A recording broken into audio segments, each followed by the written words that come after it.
ಎಲ್ಲರಿಗೂ ಕೂಡ ಯುಗಾದಿ ಹಬ್ಬದ ಹಾರ್ದಿಕ ಶುಭಾಶಯಗಳು ಹೇಳ್ತಾ ಇವತ್ತಿನ ಲವ್ ಮಾಕ್ಟೈಲ್ 3 ಈ ಸಿನಿಮಾ ಒಂದು ಫ್ರಾಂಚೈಸಿಯ 3ನೇ ಭಾಗ ಈಗ ಮುಂದುವರಿತಾ ಇದೆ. ಇನ್ನು ಮೊದಲನೇ ಭಾಗದಲ್ಲಿ ಏನು ಒಂದು ಲವ್ ಸ್ಟೋರಿ ಮುಖಾಂತರ ಒಂದು ಲವ್ ಮಾಕ್ಟೈಲ್ ಸಿನಿಮಾನ ಯಾವ ತರ ಒಂದು ಸಕ್ಸಸ್ ಅನ್ನ ಮಾಡಿದ್ರು ಮತ್ತು ಮೊದಲನೇ ಭಾಗದಲ್ಲಿ ನಡೆದಂತ ಒಂದಿಷ್ಟು ಲವ್ ಸ್ಟೋರಿ ಆಗಿರ್ಬೋದು, ಒಂದಿಷ್ಟು ಆಮೇಲೆ ಬಂದಂತ ನಿಧಿಮ ಕತೆ ಆಗಿರ್ಬೋದು, ನಿಧಿಯನ್ನ ಕೃಷ್ಣ ಯಾವ ತರ ಒಂದು ಲವ್ ಮಾಡಿ ಮದ್ವೆ ಮಾಡ್ಕೊಂತಾನೆ ಮತ್ತು ಅವನ ಜೀವನದಲ್ಲಿ ಏನೇನೆಲ್ಲ ಆಗ್ತವೆ ಮತ್ತು ಅವರಿಬ್ಬರು ಜೀವನದಲ್ಲಿ ನಡುವೆ ಬರುವಂತ ಕೆಲವೊಂದಿಷ್ಟು ಕೆಟ್ಟ ಘಟನೆಗಳ ಬಗ್ಗೆ ಒಂದು ವಿವರಿಸ್ತಾ ಸೆಕೆಂಡ್ ಪಾರ್ಟ್ನು ಕೂಡ ಒಂದು ಮಾಡಿದ್ರು.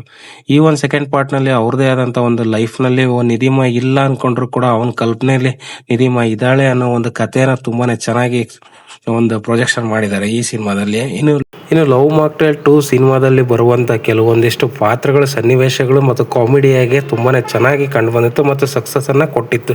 ಆ ಒಂದಿಷ್ಟು ಕ್ಯಾರೆಕ್ಟರೈಸೇಷನ್ ನಿಧಿಮ ಇಲ್ಲ ಅನ್ಕೊಂಡ್ರು ಕೂಡ ಕೃಷ್ಣ ಹೇಗಿರ್ತಾನೆ ಮತ್ತು ಊಹೆನ ಮಾಡಿಕೊಂಡು ಅನ್ನೋ ಒಂದು ವಿಶಿಷ್ಟವಾದಂಥ ಒಂದು ಅಭಿನಯಲ್ಲಿ ಒಂದು ತುಂಬಾನೇ ಚೆನ್ನಾಗಿ ಮೂಡ್ ಬಂದಿತ್ತು ಆ ಸಿನಿಮಾದಲ್ಲಿ ಬರುವಂಥ ಪಾತ್ರಗಳಾಗಿರ್ಬೋದು, ಆ ಪಾತ್ರಗಳು ಒಂದಿಷ್ಟು ಕೆಲವೊಂದು ನೆಗೆಟಿವಿಟಿ ಆಗಿರ್ಬೋದು, ಪಾಸಿಟಿವ್ನೆಸ್ ಆಗಿರ್ಬೋದು, ನಿಧಿಮ ಪಾತ್ರನ ಜೀವಂತವಾಗಿಸಿದ್ವು. ಇನ್ನು ಈ ಸಿನಿಮಾದ ಒಂದು ಕ್ಲೈಮ್ಯಾಕ್ಸ್ ಸೀನ್ನಲ್ಲಿ ಬರುವಂಥ ಒಂದು ಸೀನ್ ಏನಪ್ಪ ಅಂತಂದರೆ, ಕೃಷ್ಣ ಒಂದು ಹೆಣ್ಣು ಮಗುವನ್ನ ದತ್ತು ತಗೊಳ್ಳೋ ಸೀನ್. ಈ ದತ್ತು ತಗೊಂಡಂಥ ಸೀನ್ ಎಂಡಾಗುತ್ತೆ ಆ ಸಿನಿಮಾದಲ್ಲಿ. ಅಲ್ಲಿಂದ ಮುಂದುವರೆದ ಭಾಗನೇ ಈ ಒಂದು ಲವ್ ಮಾಕ್ಟೈಲ್ 3 ಸಿನಿಮಾ.